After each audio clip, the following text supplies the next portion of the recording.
Headlines नंतर खास रिपोर्टमध्ये आपल्या सगळ्यांचं पुन्हा एकदा स्वागत। दिल्लीमध्ये झालेल्या स्फोटाचा आता महाराष्ट्र कनेक्शन समोर येत आहे।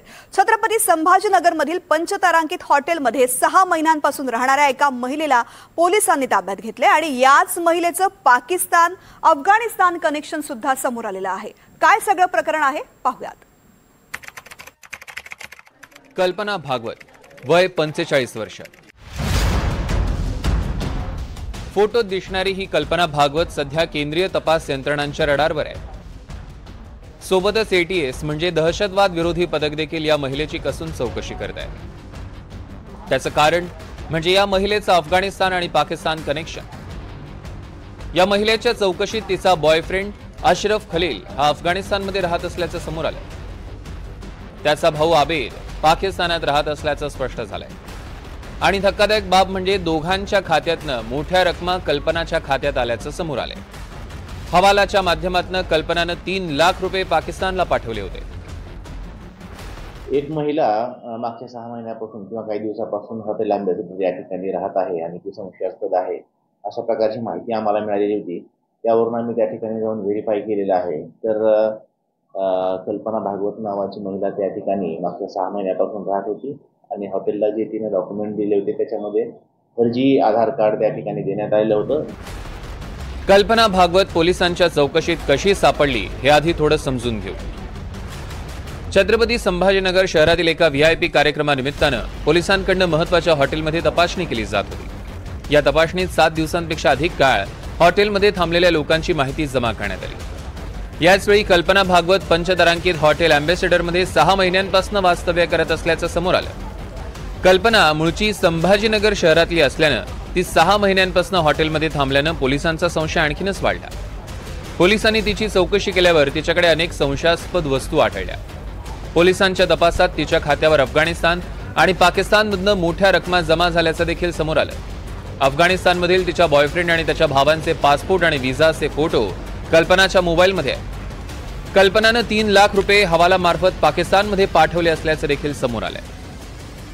मी उभा असलेल्या आणि माझ्या पाठीमागे असलेली याच हॉटेल अँबॅसेडर अजिंतामध्ये कल्पना भागवत तब्बल 6 महिने राहिली। या हॉटेलचं 24 तासांचं रेंट जर विचार केला तर 18 ते 20 हजार रुपये एवढा आहे। त्यामुळे एवढा पैसा तिच्याकडे कुठून आला असा प्रश्न उपस्थित होत आहे।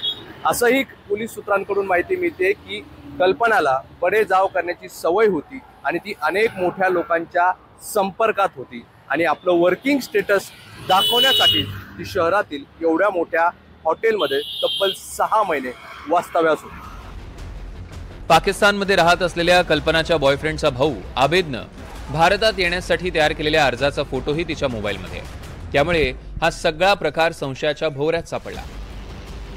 कल्पनाची एटीएस आणि आयबी कडनं चौकशी करण्यात येते। ती परदेशी गुप्तचर यंत्रणेसाठी काम करत असल्याचं देखील संशय आहे। पोलिसांनी कल्पनाचा मोबाईल जप्त केला असून त्यामध्ये देशातील मोठ्या नेत्यांसोबत फोटो तसेच त्यांचे संपर्क क्रमांक आढळून आले। विशेष म्हणजे राष्ट्रपती द्रौपदी मुर्मू आणि केंद्रीय गृहमंत्री अमित शहा यांच्यासोबतही तिचे फोटो आहेत। आता गुन्हा दाखल झाल्यापासून वेगवेगळ्या अँगलमध्ये आमचा ह्याच्यामध्ये तपास सुरू आहे। जोपर्यंत तपास आमचा वेगवेगळ्या दिशेने पुढे जाणार नाही तोपर्यंत ह्या गोष्टी डिस्क्लोज होणार नाही।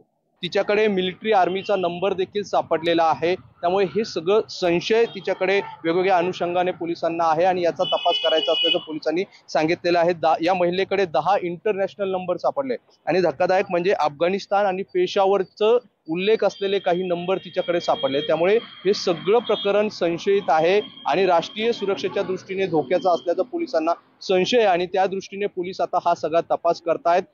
आयबी सारखी संस्था देखील या सगळ्या महिलेची जी आहे तिचा तपास करतायत। ती जी या पद्धतीने उत्तरं देतात त्यावरून ती उडवाउडीची उत्तरं देखील देताना तपासात अनेकदा समोर आलेला आहे। मात्र दिल्ली बॉम्बस्फोट प्रकरणात या महिलेचा काही संबंध आहे का यापर्यंत ही तपास यंत्रणा पोहोचली आहे। कल्पनाची यापूर्वीही एटीएसनं चौकशी केलेली। 2021 मध्ये शरद पवारांच्या ताफ्यात कल्पना विना परवाना शिरल्यानं तिला एटीएसनं ताब्यात घेतलं होतं। चौकशी करून तिला सोडून दिलं होतं। पण आता तिचा थेट अफगाणिस्तान आणि पाकिस्तान कनेक्शन समोर आल्यानं सर्वांनाच धक्का बसलाय। त्यामुळे पोलिसांच्या तपासात नेमकं काय समोर येतंय हे पाहणं महत्त्वाचं असेल। मोहसिन शेख, एनडीटीव्ही मराठी, छत्रपती संभाजीनगर।